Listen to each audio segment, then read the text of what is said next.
और आइए संस्कृत माधुरी के क्लास 7 के संस्कृत व्याकरणम का डिस्कशन करते हैं। देखिएगा यहाँ पे आपको कैसे क्या समझना है बताया जाएगा।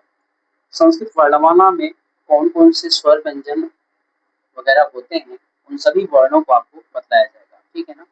उन सभी वर्णों में कौन सा स्वर व्यंजन है, संयुक्ताक्षर है, इन सभी चीजों को आपको बताया जाएगा। ध्यान से देखना क्योंकि ये आपको एग्जाम में पूछे जाते हैं इसमें से कई क्वेश्चन। ठीक है ना। इसमें देखिएगा संस्कृत वर्णमाला। तो संस्कृत का अर्थ ही होता है समन्वित। ठीक है ना, समन्वित। तो शम उपसर्ग है आपका और कृ धातु उसमें लगा हुआ है। ठीक है ना, जिसका अर्थ है शुद्ध अथवा परिष्कृत। संस्कृत का मतलब है शुद्ध अथवा परिष्कृत। तो भाषा धातु से बने भाषा शब्द का अर्थ क्या होता है, बोलना होता है। ठीक है ना। अब संस्कृत और हिंदी की जो लिपि है वो क्या है, देवनागरी है। इन सभी की जो लिपियां हैं वो क्या है, देवनागरी है। चाहे वो हिंदी हो चाहे वो संस्कृत, दोनों की क्या है, देवनागरी लिपि। अगर बात करें वर्ड की तो ये सबसे छोटी इकाई, भाषा की सबसे छोटी इकाई अगर आपसे कोई पूछे तो क्या है, वर्ड। अगर आपसे कोई पूछ ले कि वर्ड क्या है, वर्ड किसे कहते हैं, तो उसका आप क्या लिखेंगे, वह छोटी से छोटी इकाई जिसके और खंड या अलग या विच्छेद न किए जा सके उन्हें हम क्या कहते हैं, वर्ण कहते हैं। ठीक है ना। वह छोटे से छोटी भाषा की सबसे छोटी इकाई जिसे हम और खंड न कर सके उसे हम वर्ण कहते हैं। ठीक है ना। अब क्रमबद्ध समूह के नाम को क्या कहते हैं, वर्णमाला कहते हैं। और वर्णमाला जो है वर्ड जो है आपके दो प्रकार के होते हैं। कौन कौन से, स्वर और व्यंजन। स्वर और व्यंजन। अब उन स्वरों में भी आपको कई शब्द दिखेंगे और व्यंजन में भी कई वर्ण दिखेंगे, जिसमें आपको अलग अलग करना है, चुनाव करना है। ठीक है ना। तो आइए देखते हैं।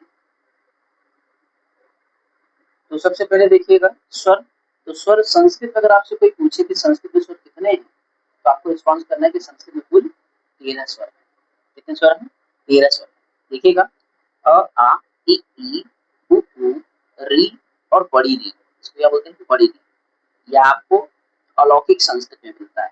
ठीक है ना। जैसे आपके जो ये वेद हैं, वेदों में मिलेगा। री, इन सभी का इस्तेमाल, बड़ी री और री इन दोनों का इस्तेमाल सबसे ज्यादा आपको वेद में मिलेगा। ए ऐ ओ औ। ठीक, तो ये इस तरीके से कुल 13 स्वर है। व्यंजन, तो इनके उच्चारण में स्वर वर्णों की सहायता से ही बोली जाती है ना। और ये पूरे 33 है। 33 वर्ण हैं जो व्यंजन के हैं। लेकिन इन्हीं 33 वर्णों में आपको ध्यान देना है कि कई बार आपसे पूछा जाता है कि कितने आपके स्पर्श व्यंजन हैं, कितने आपके अंतस्थ व्यंजन हैं, कितने आपके पुष्प व्यंजन हैं। तो आप कैसे बताएंगे। ठीक है ना। जब आप जानेंगे तभी तो बताएंगे ना। तो यहाँ पे देखिएगा सबसे पहले आपको क्या है, स्पर्श व्यंजन। तो क वर्ग से, इसको दिमाग में अच्छे से रख लेना।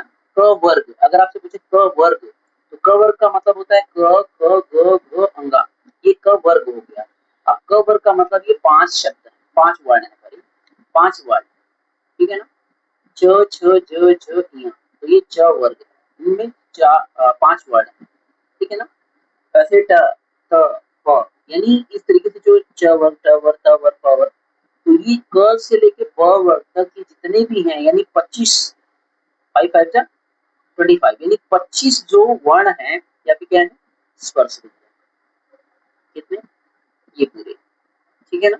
क वर्ग से लेके प वर्ग तक, यानी क ख ग गंगा और प फ रो ह म तक। यहाँ से लेके यहाँ तक अगर आपसे कोई पूछे कि कौन से वर्ण है ये, तो आपको बताना है क्या, ये स्पर्श व्यंजन। कौन से व्यंजन है, स्पर्श व्यंजन। ठीक है ना। और वहीं पे अगर आपसे कोई पूछ दे कि अंतस्थ व्यंजन कितने हैं या उनके नाम क्या है, तो आपको अंतस्थ व्यंजन लिखना है य र ल व। ठीक है ना।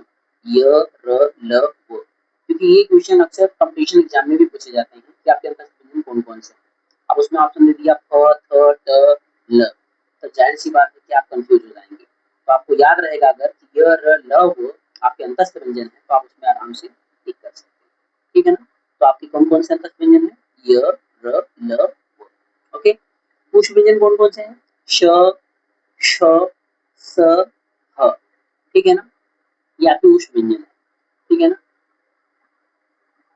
ओके, फिर आपके कुछ संयुक्ताक्षर हैं जैसे छ, त्र, ज्ञ, ये 3 वर्ड हैं, ठीक है।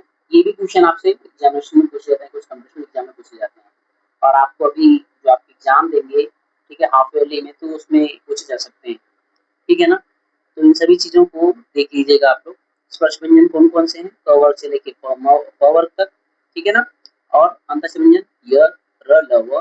कुछ व्यंजन य, श, स, ह, ठीक है ना। और संयुक्ताक्षर में छ, त्र, ज्ञ, ठीक है। तो ये आपको ध्यान से देखना है, सोचना है, समझना है, पढ़ना है, ठीक है। ये नीचे देख लीजिएगा थोड़ा। वर्ण विच्छेद किसे कहते हैं? जब हम वर्णों को अलग करते हैं तो ही हमारा वर्ण विच्छेद है। और वर्ण संयोजन क्या है? वर्ण संयोजन जब हम आपस में वर्णों को जोड़ते हैं तो ये आपका वर्ण संयोजन है। संयोजन का मतलब जोड़न या संयोग या जोड़, है ना। तो आज के लिए इतना ही। नेक्स्ट क्लास में आपको कुछ अन्य व्याकरण की चीजें बताई जाएंगी जो हाफ ईयरली से रिलेटेड रहेंगी, ठीक है ना। उसके बाद आपको अगली क्लास में हो सकता है कि आपको चैप्टर आगे बढ़ाया जाए धीरे धीरे, चैप्टर 8, 9, 10। ओके, तब तक के लिए